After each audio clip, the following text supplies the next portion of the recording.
To start our session, we will listen to the 3 sound of the bell so that we can come back to ourselves and just enjoy our breathing and our togetherness this afternoon. Yeah.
So, dear community, today is the 15th of July in the year 2025, and we are in a session of question and response.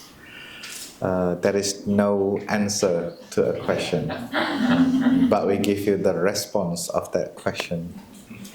And this is very interesting because 3 of us, we will sit here like ChatGPT. But it's a natural intelligence, human intelligence, our experience intelligence. So there is no database is being plugged in us. It means there are questions that can be responded clearly, and there are some questions that will not be responded clearly, because it is not systemized in ourselves. So what we share will be what we experienced before and what we understand so far in our journey of practice. And this is a kind of like an exchange, a dialogue that related to our happiness and our suffering. So the question is about that. Don't ask questions that you think you can find it in the search engine, to the internet. Like, when Plum Village was founded, for example, you can find it in the internet. Who is Thich Nhat Hanh, for example? You can find it. Yeah? Or philosophical question. We are not going into philosophical question like, how many Zen schools existing, for example? Or can you prove that all beings are empty? We don't need that kind of question. But it's a question from the heart that related to our life, something that has been there for a while, and we want to have more input on that matters so that you can take your own and answer your own question. So you get more input or point of view from a question that may help you to see clearer what is being, in your mind for a while or in your heart for a while. That question may be related to you, or that question may be related to your loved one, to your friends. So this is something that we can ask. The good question does not have to be very long. Sometimes we need to add some context, it's okay, but not very long. Yeah? And each person only can have one question. Otherwise, it's not a question and response. Otherwise, it's a podcast. You come with 10 questions and we chat for 10 questions. So one person, one question.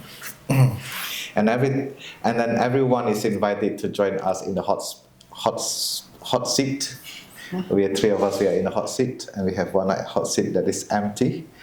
So you are invited to sit here with us and ask the question. And then a good question is also a question that taught to many people. It's a question that related to many people too. It can be very personal, but it's also a question of many people. And we have camera here, so don't be worried about it, because it's only finished until here. So it will not be seen. Unless if you want, we tell Brother Damien, please. So it will be confidential, so it will not be in the screen. It's only 3 of us in the screen. So that is, I would like to share. And if when you move up here, sit down, and then we listen to the bell, and then we give you the mic to ask the question. Don't worry if your question is not clear. We can try to explore until it becomes clear. Yeah. Okay, that's all I have. We can listen to one sound of the bell. And those who feel like your heart is beating, please stand up and move forward. And if you have 3 people heart beats very fast and 3 people stand up, please make a queue here. And then so we can have like one by one. Yeah.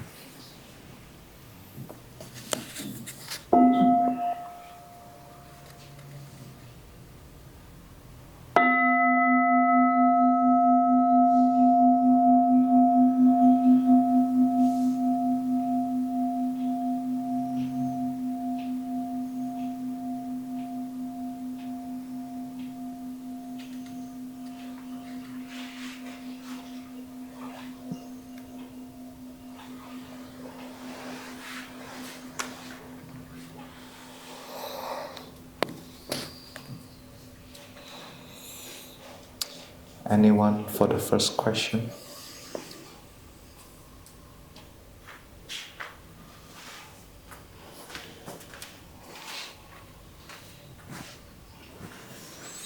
Isn't it beautiful from here?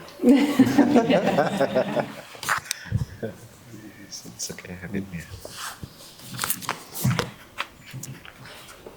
Let us breathe together.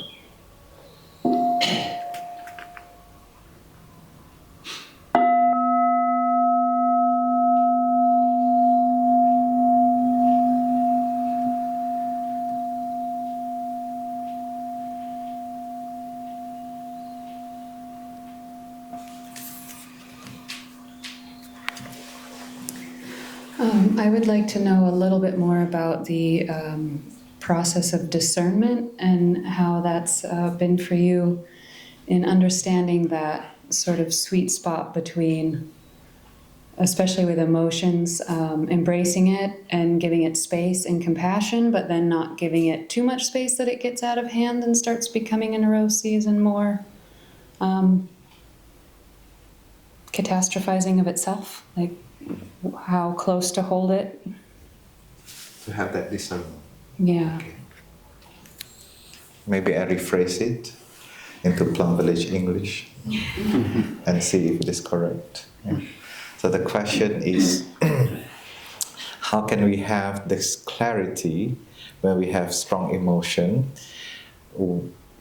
when we are embracing it, or we are allow it to grow until it become overwhelming? Is that correct? Yeah.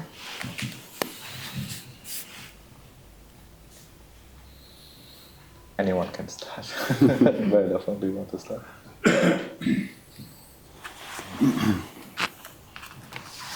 It's taking some time.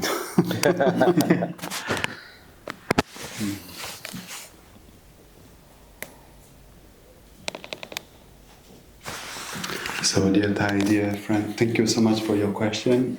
I'll try to share something and still let my mind cooking. And the other day we were sitting next to the river while the river was flowing, and I was kind of imagining the life as a river, full of feelings, emotions passing by, and I was feeling very comfortable seated on the shore. and just observing the river flowing. And I think for me, the practice helped me to find that place where I can sit and observe the flow of emotions, feelings, mental formation, whatever is passing by in my mind, and just be an observer without having to grasp on something and feel carried away by it. And so for me, the practice is pretty much finding that space where we can observe, recognize things as they're passing by, and recognizing that also they have impermanent nature. As they rise, if we can observe it, we can see also slowly they will fade away.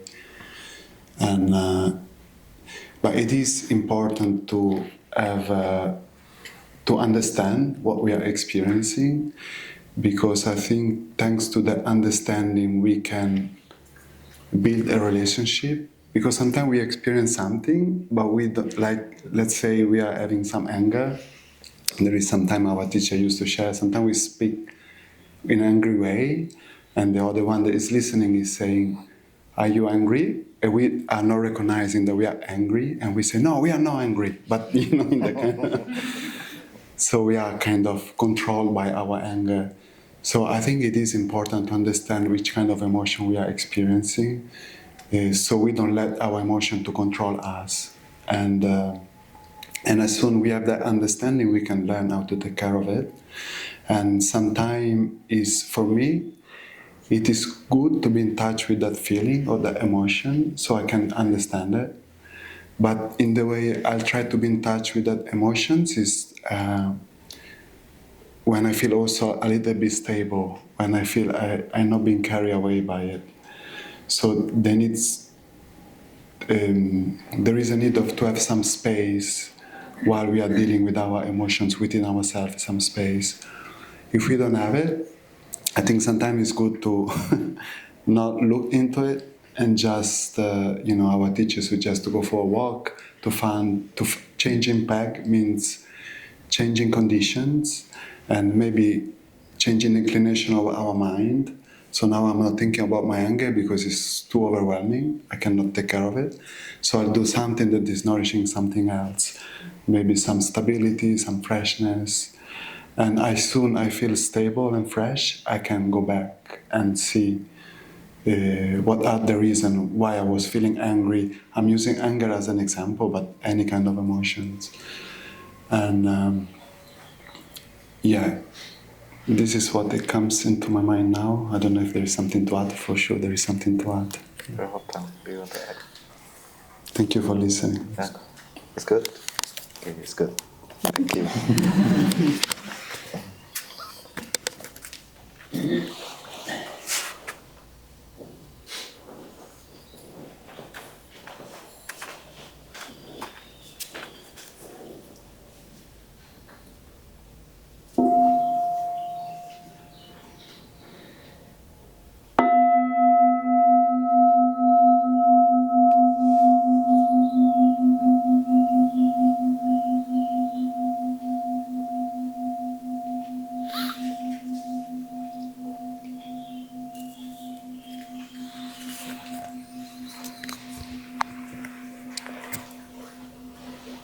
I thought of this question. Oh.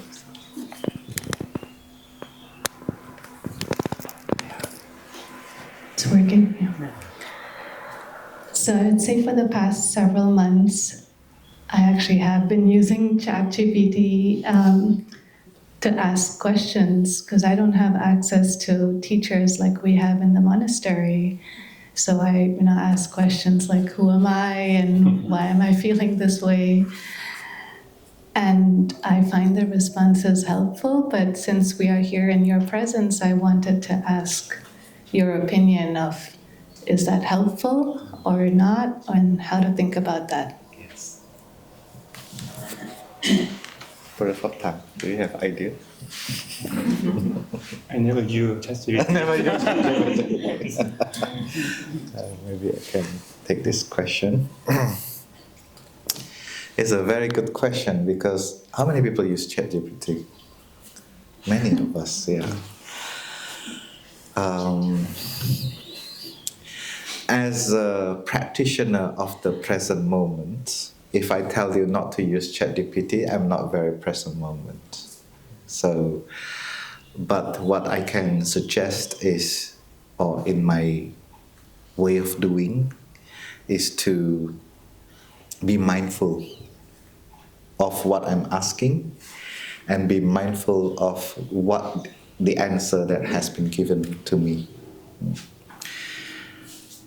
In our practice here, after 1 week, we start to be able to have a skill of knowing. So we need to develop that too.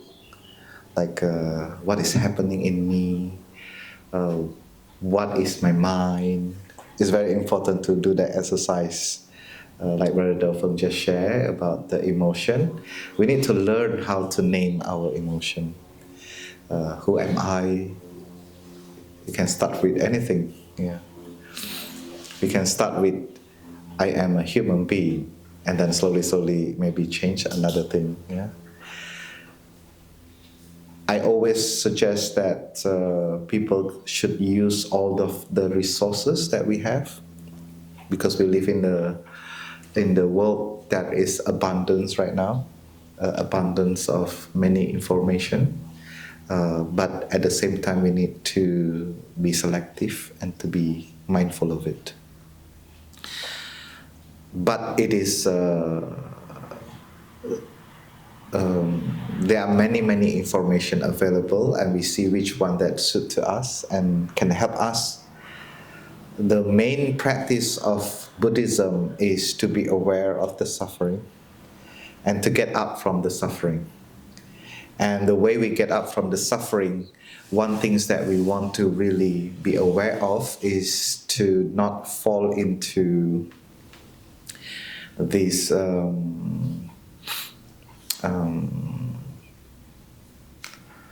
fall into the world of sensual pleasure, to find something to cover up. But it's really the way to go through the process of that suffering. So that is the Buddha's teachings and the practice through the path. So we walk on through that path. Yeah. So if the ChatGPT tell you something that, like, the easy solution, just go to the bar and meet some people. Then you know that you need to reevaluate it a little bit. Yeah. And now especially you have a set of trainings, the 5 trainings, and you can compare if this suggestion can match to the trainings or not, or is completely go opposite the trainings. Then we can reevaluate that suggestion. Yeah? So that is for me, it's very important. The mindfulness training, even I'm a monk, I'm still practicing the 5 mindfulness training. And there is something that I get confused, or something that I need to trust, or something that I need to put my energy into, I have to check if this go along with the 5 mindfulness training. If not, then I have to really reevaluate it and why. Yeah. And we all have that capacity to do. And I think after 1 week of retreat, we can trust you to do that work, to check and recheck that calligraphy. Even you are sure, please check one more time. Yeah, so that is a very good mantra for ChatGPT. Yeah, thank you. Yeah, even you are sure, check again. Yeah. The next question.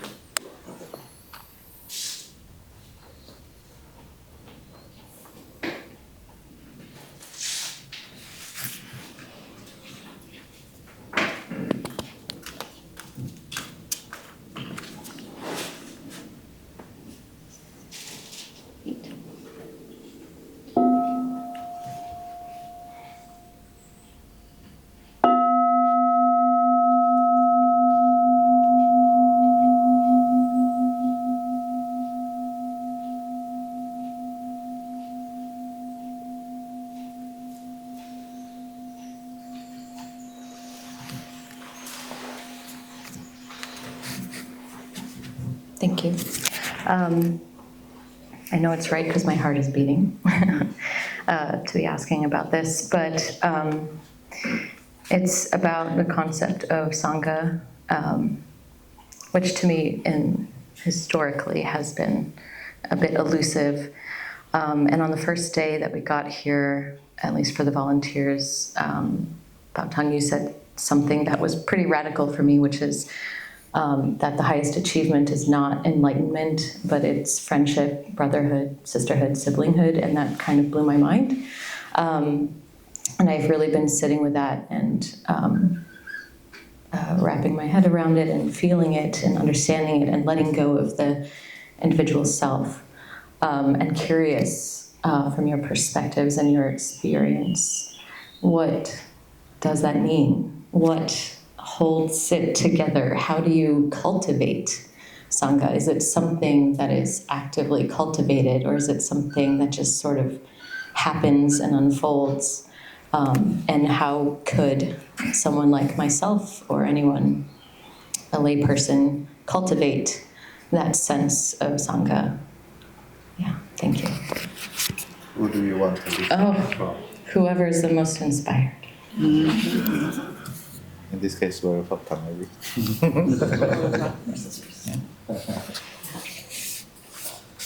So your question is how to build the Sangha, right? How to build the Sangha? Cultivate. How to cultivate the Sangha? It means you have a Sangha already, so you want to... No, let's say I don't. Or let's say I don't know what it even means. Why build a Sangha? Okay.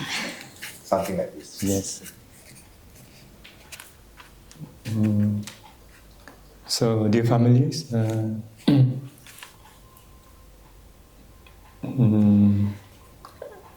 have been practiced in the Sangha 15 years ago, and for a while